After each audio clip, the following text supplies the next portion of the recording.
her decency and goodness have touched the lives of many. Your mom is one of the people I admire most in this country.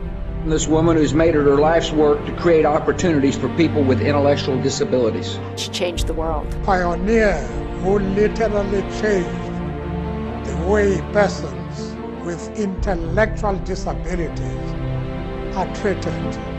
Eunice Kennedy Shriver. Eunice Kennedy Shriver. Eunice Kennedy Shriver. Eunice Kennedy Shriver. Eunice Kennedy Shriver. Let me win, but if I cannot win, let me be brave in the attempt. Eunice Kennedy Shriver was a leader in the worldwide struggle to improve and enhance the lives of individuals with intellectual disabilities for more than 5 decades. In 1962, she founded Camp Shriver, which ultimately transformed into the Special Olympics, changing the lives of millions. No woman has done more than Eunice Kennedy Shriver to influence legislation and change negative attitudes about people with intellectual disabilities. Was she a leader? Absolutely. Did she leave a legacy? Undeniable. The interest in disabled people was personal for Eunice. Her older sister, Rosemary, was born with mild mental retardation. But as an adult, Rose became increasingly agitated, and her memory and judgment were declining. Like so many with intellectual disabilities in the first part of the 20th century, Rose was lobotomized. She would spend the rest of her life in an institution. This sparked Eunice's passion for changing how people with intellectual disabilities were treated. An intellectual disability is present when one's brain does not have the functioning capabilities of most people's brains, and the IQ of the individual is 75 or below. The first record of intellectual disabilities dates back to ancient Egyptian papyrus in 1552 BC. Greeks and Romans believed children were born with intellectual disabilities because the gods had been angered. These children were often left to die. In 787 AD, the first asylum was founded by the Archbishop of Milan.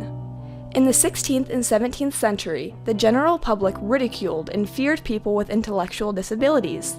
The disabled were placed in idiot cages and kept in the center of town, serving as entertainment for people. In 1869, Sir Francis Galton published Hereditary Genius, providing a foundation for the eugenics movement. In the early 1900s, eugenics continued to impact the intellectually disabled and believed that the human race could be improved through selective breeding. By 1944, 30 states enacted the sterilization laws, perpetuating the belief that the intellectually disabled were a threat to humanity. In the late 1950s, people with intellectual disabilities were excluded, ignored, neglected, and routinely placed in custodial positions, even though they had more to offer. According to the ACLU, in the 1950s, the institutionalized population in America numbered over 500,000. Today, the number has decreased to about 100,000. Visiting institutions in the 1950s, Eunice was shocked at seeing how the intellectually disabled were housed in bleak, overcrowded wards, shunned and segregated, strapped to chairs like criminals, discriminated against and hidden away from society.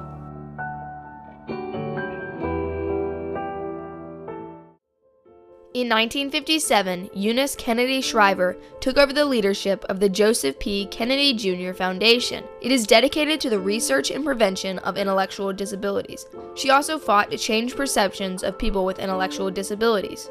Eunice Kennedy Shriver believed all people should be treated equally and with respect. In the early 1960s, 99% of communities in the U.S. had no recreation program of any kind for the intellectually disabled. Eunice began to see that sports could be a common ground to unite people from all walks of life. My mother didn't write books about leadership. She didn't write articles. She didn't have a theory. She just had a way of being a leader. The central word for her in her leadership was join me. She could see the future, she could be relentless in pursuing it, and she could be incredibly passionate in helping other people to want to join her. In 1962, she put this vision into action and invited young people with intellectual disabilities to a summer day camp she hosted in her own backyard. She called it Camp Shriver. At camp, children explored their skills in a variety of sports and activities. A leader identifies a need and responds with action. Eunice Kennedy Shriver did more than command an organization, she created one. She did more than light a fire, she sparked a global revolution, and it all started in her backyard. Camp Shriver grew into the Special Olympics, and in July of 1968, just 6 years later, the first International Special Olympics was held in Chicago, Illinois. Let me win. But if I cannot win, let me be brave in the attempt. Eunice Kennedy Shriver was not a typical leader. She didn't just watch from the sidelines as other people did the work. She worked right beside children with special needs for the better part of her life. Through the leadership of Eunice Kennedy Shriver, her backyard vision transformed into a global legacy. Today, the Special Olympics spans the world and is in over 190 countries. Her original passion to unite people with intellectual disabilities through sports has resulted in programs that continue to benefit athletes and families today. Special Olympics is the world's largest sporting organization and the world's largest global healthcare organization today, dedicated to people with intellectual disabilities. We met with Tim Shriver and Janet Frocher at Special Olympics headquarters in Washington, D.C. to learn more about the legacy Eunice Kennedy Shriver left behind. Today we have almost 5 million athletes in 190 countries around the world, and we use sport as a great equalizer. Special Olympics is the largest source of health care for people with intellectual disabilities. That means we're the largest provider of screenings and largest provider of services, but we also are the largest source of data for people with intellectual disabilities in their health care. We do over 100 million screenings. We bring doctors and healthcare providers to our screenings. Eunice urged her brother, President John F. Kennedy, to bring intellectual disabilities out of the shadows and into the public light. 2% of our children live in mental retardation who could be saved, and those of us who have seen children live in the shadows know that a country as rich as ours can't possibly justify this neglect. Between 1961 and 1963, President Kennedy signed 2 important pieces of legislation. My mother's fingerprints are on almost every piece of social change legislation for people with intellectual disabilities. All the changes that were brought about in terms of research, the creation of a National Institute of Child Health and Human Development, which became named for her, was her advocacy.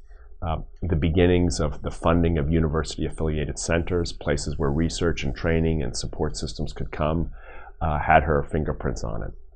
The beginnings of desegregating schools, again, had her fingerprints on it. The closing of institutions and the laws that led to the closing of large institutions had her fingerprints on them. The Americans with Disabilities Act, even.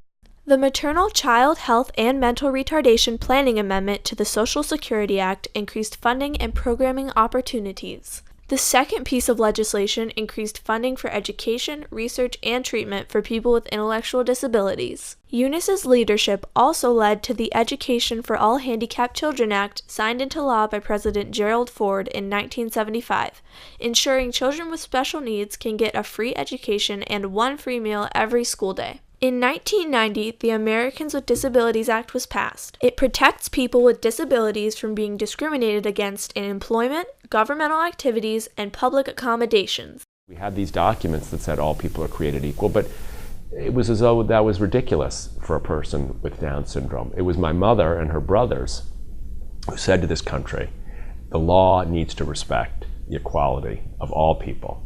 And we don't mean most, we don't mean some, we mean all. And that includes people with intellectual differences. Throughout the years, Eunice Kennedy Shriver received many prestigious awards for her leadership, including the Presidential Medal of Freedom, the nation's highest civilian honor, presented by U.S. President Ronald Reagan in 1984. The days of separation and segregation are over.